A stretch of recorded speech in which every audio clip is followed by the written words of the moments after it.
G'day, Ziggy D here with a guide to the crafting system of Last Epoch, up to date as of the Eternal Legends crafting overhaul. The crafting in this game is very powerful. You have a lot of control over what affixes your items will have, and luck mainly dictates the maximum power potential. The crafting is really quite fundamental to the gearing process as well, with much of the loot system being designed around it, so it's a very good idea to learn how to craft with the Last Epoch Forge, even if you don't normally get into crafting in other action RPGs. Also, it's a lot of fun. So first, let's break down an item in Last Epoch. Item stats are broken into two categories: implicit modifiers, which are those that the item always has, like the elemental resistance on a golden ring, and the explicit modifiers, which are the magical affixes that an item randomly drops with or that you craft. I tend to use the terms modifiers or affixes interchangeably to refer to the magic stats on gear.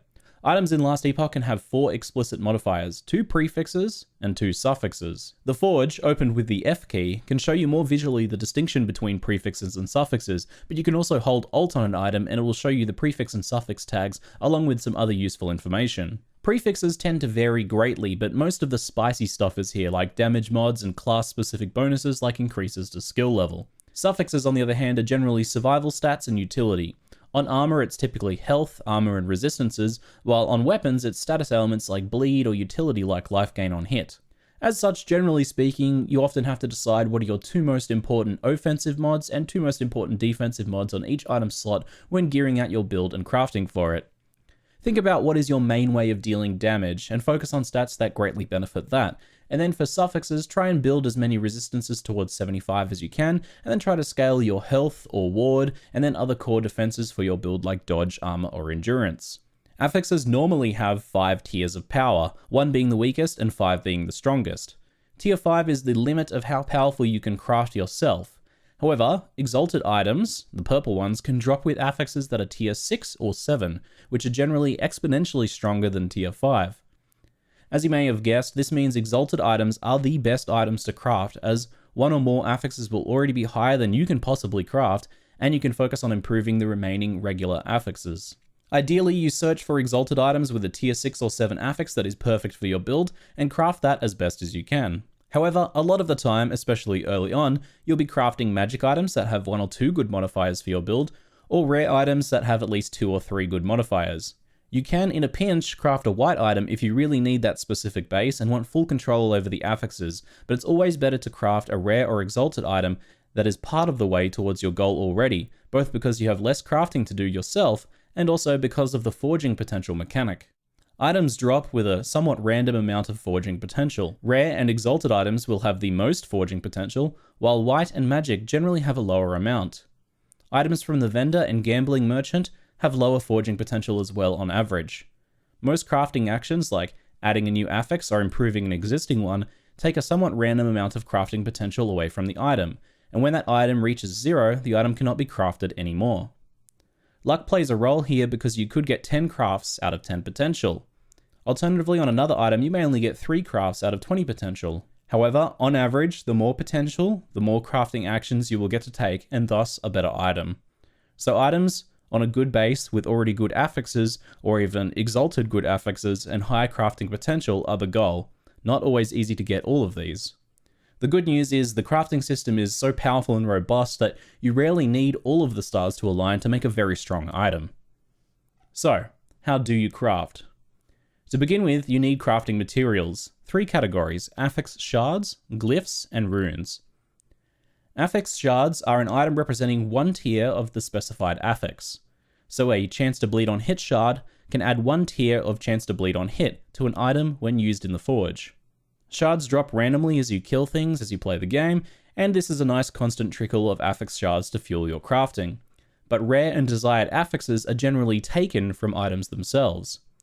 If you find an item with affixes that you want, then there are 2 ways to try and remove those affixes from the item and turn them into a shard. The cheap but unreliable way is Runes of Shattering. These runes drop semi-often and can be purchased from the vendors for a few thousand gold. When used in the forge on an item, a Rune of Shattering destroys the item, giving you a random selection of the affixes as shards, sent to your forge automatically. If, however, an affix is very rare or desired, like a skill modifier for example for your build, then the somewhat rarer Rune of Removal is a much more powerful way of securing it.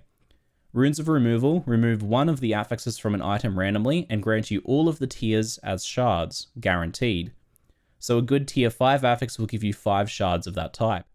The only risk with Runes of Removal is that they consume forging potential each time you use them, and if you run out without removing the desired mod, you'll have to fall back on a Rune of Shattering, but that is a risk worth taking for rare and chase modifiers, and is a very good approach in general.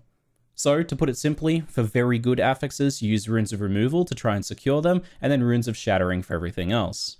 You don't have to go overboard with this. Most items will be filled with common affixes that drop regularly, so you don't need to shatter every single rare, plus that would cost you a lot of gold and take a lot of time to do, so stick with items that have good or interesting affixes, or good stuff for your build in general. Now when used in the Forge, affix shards add the specific affix to an empty slot, or they can increase the tier of an existing matching affix by 1. Each forging costs a pseudo-random amount of forging potential. The range of this cost goes up the higher the tier of affix. Most of your low-level crafting will be simply adding affix shards to empty slots and increasing tiers to 2 or 3 where possible to make decent usable items while leveling. Using the vendor or gambling NPC to search for good item bases is very helpful for low to mid-level crafting. Item bases have some powerful implicit modifiers in this game, so keep an eye out for what is available to you. To further enhance your crafting, there are glyphs. The most commonly used are the Glyphs of Hope, which simply give a chance that a craft has no forging potential cost. Getting the occasional free craft with no potential loss means you can take your items further in total. They're relatively common as well as drops, so these are your default go-to glyph when you aren't using anything else while crafting. 25% chance for a free craft is great. Glyphs of Chaos allow you to change an existing affix to something else randomly. These are used by attempting to upgrade the tier of the affix you want to change while also having the Glyph of Chaos selected. The affix will go up 1 tier, but it will also change into something else randomly. These Glyphs of Chaos are extremely helpful if you find a rare or exalted item with good affixes that also has 1 or 2 affixes that are useless for your build. Keep in mind that you cannot upgrade tier 5 affixes. As such, a tier 3 affix you don't want would give you 2 chances with the Glyph of Chaos to change it into something more useful, once when you go to tier 4 and once more on the way to tier 5. An interesting side effect of the Glyph of Chaos is that it's worth keeping a supply of affixes you don't care about, as you need, for example, a cold damage shard to change a cold damage affix with the Glyph of Chaos. Now normally when you upgrade an affix, the specific numerical rolls are chosen randomly within the new range. You can see roll ranges with the Alt key. Some ranges in Last Epoch are quite large, and a low roll might barely be an upgrade, while a high roll might be a huge upgrade on an important stat. This is where Glyphs of Order come in. When used, it preserves the current roll and carries it forth to the new tier, so a perfect high roll, low tier affix can be carried forward through the tiers as you upgrade. The opportunity cost here is that there is no chance to save crafting potential with Glyphs of Hope, so the stats roll range must be very important to you in order to do this. Glyphs of Order are more tailored towards higher end crafting and not something you need to worry about using for a while. The final, the Glyph of Despair, allows you to break the item rules and make 5 affix items. When used while upgrading affix, the Glyph of Despair gives a chance to seal an affix instead of upgrading it. A sealed affix is locked and cannot be modified further, but it frees up its affix slot. So, if you seal a prefix, you gain an additional empty prefix slot that you can craft something else onto. This is as powerful as it sounds, as you can make weapons with 3 different damage prefixes or add an extra life roll to an item and so on. There's a few things to note. Firstly, sealing an affix and then crafting a replacement for its freed up slot all costs you forging potential, so if your current item is running out of potential, then it may not be a good sealing candidate. Secondly, sealing is not guaranteed, and the chance depends on a few factors. Exalted and rare items have a higher chance of sealing, but also lower tier mods have a higher chance of sealing as well. So if you want to maximize your chances, start trying to seal an affix at tier 2 or 3 on an exalted or rare item that has all 4 affix slots filled. A sealed tier 3 is still an extra bonus affix. In particular, bonus levels to skill modifiers are even good at tier 1, so they might be a good candidate for sealing at a low tier. Now, we already covered runes of shattering and removal as they are a great way to get affix shards, but there are other runes as well. The Rune of Refinement rerolls all of the affixes within their tiers, that is, their roll ranges. If all of your affixes are low within their ranges, then you can use these to try and bring the average up, or to roll a key affix up a bit. This costs forging potential, and you're not always guaranteed to go upwards, so this is generally for finishing off a really good item, so don't worry about this too much with your early crafting efforts. Similarly, a Rune of Shaping is used to reroll the implicits on an item. If you've got an item with very good affixes and it's mostly done crafting, but the implicit roll is very low, and it's also a very good implicit for your build, then this might be worth considering. Some of the implicit ranges in Last Epoch are very wide, and some of the implicits are very powerful, so this can be worth consideration. Runes of Discovery are a super interesting option, and they're relevant from low levels and also at high levels. These runes fill any empty affix slots with random affixes, with a slight bonus towards adding rarer affix types on average. Quite importantly, this doesn't cost any forging potential, so it's a free craft. However, it can only be done on an item that has at least one forging potential, and of course at least one empty affix slot. These runes are relatively common and drop from low levels as well, so don't be afraid to give them a try. At lower ends of crafting, these can be used on items just to fill them out, as some stats are better than none. While leveling, for example, you can specifically craft 1 or 2 key affixes yourself, and then fill all of the missing slots with a Rune of Discovery, and if you get something good, then great. At the higher levels of crafting, they can still be relevant as well. Using them to carefully get a free craft on an open affix slot can actually be really good, especially if most of the affixes that could appear could be good for you. A good example of this is often armor suffixes, which are things like health, resistances, and armor, and so on. In many cases, almost any of those mods might be good for your build, so being able to add in one of those randomly for free can be worth it to preserve the crafting potential for more important other affixes on the item. You can't always get all of the affixes to tier 5. Definitely don't be afraid to experiment with the Runes of Discovery. The next rune, the Rune of Ascendance, turns a regular into a set or unique item based on the item category. So any chest armor can become any unique or set chest armor, but it won't become a unique set or set helmet. These runes can help you hunt for specific uniques or set items that you're chasing after, or you can just use them for fun. Now the final rune I don't have to show you, as it's very rare, the Rune of Creation. This allows you to duplicate an item. The duplication process sets both the original and the copy to 0 forging potential, so you need a really good item that still has at least 1 forging potential that you want to create a copy of. Could create a copy of a near-perfect one-handed weapon to dual wield, or for example a ring. Or later, when multiplayer is out, you could be creating a copy of your best item to trade or to give to a friend. Don't expect to find too many of these, however. The final crafting method I wanted to go over here is to cover the creation of legendaries. Legendaries are unique items with added extra affixes stolen from an exalted item, which is consumed in the process. Note that you cannot make legendary set items, only uniques.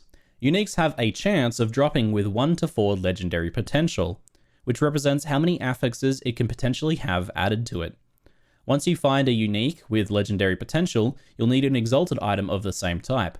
So for a unique one-handed axe, you'll need an exalted one-handed axe. That won't need to be the exact same type of one-handed axe. The legendary creation process is done at the end of the Temporal Sanctum dungeon, in the Eternity Cache. The exalted item must have 4 affixes, and ideally you want to use the forge to craft all of the affixes as good as possible, and hopefully the exalted affix is also something you'd like to transfer as well. The legendary affixes that are transferred are random, so make as many of the affixes good options for your build or item as you can. That way, even if it doesn't transfer the best possible option, you'll hopefully still get something good. The Dream Chase Legendary is a 4 legendary potential unique that steals 4 excellent affixes from an exalted item to make something truly powerful and appropriate to the legendary term. While that outcome is going to be very rare, you are able to quite frequently make 1 or 2 affix legendary uniques, which are already huge upgrades over the regular versions.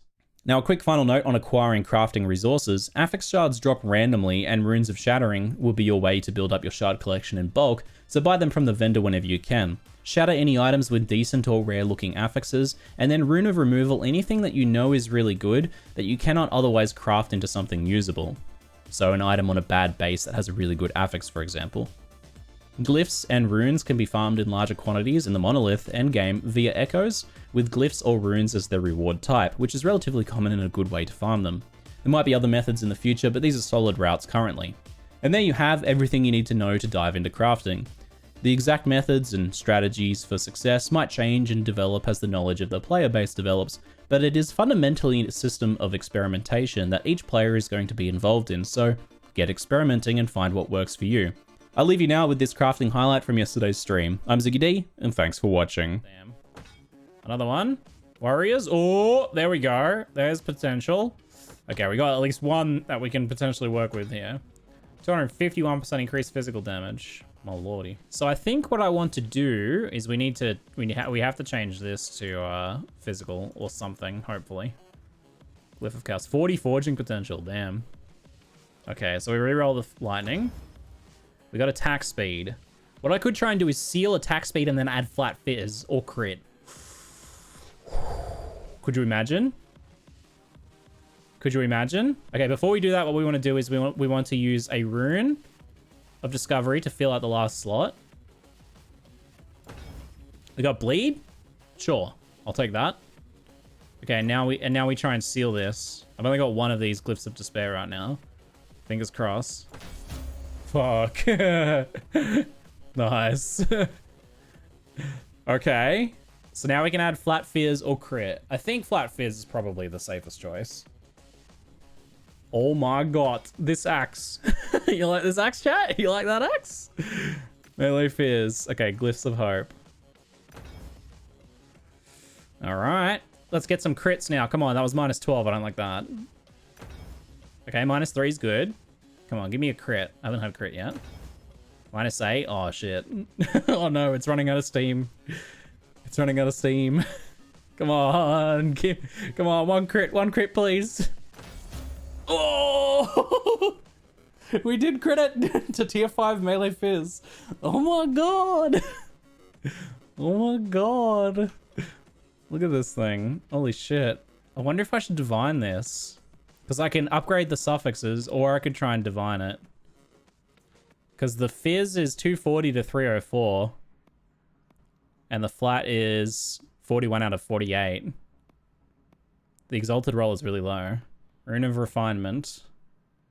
Okay, come on. 300 fizz and like 48 flat? What do you reckon? Let's try. We got the Glyph of Hope as well, so there's a chance this is free. Okay, it used all the forging potential. 265.40. It went up a little bit on the percentage and went down 1 on the flat. All right. We could have gone a little further maybe, and a nice divine would have been nice, but it's still pretty nuts. Look at this thing. Compared to my current axe, ready?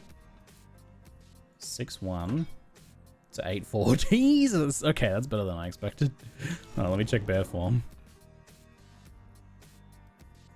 9-2 from 6-7, and slam is 9,750 to 14,400. Jesus.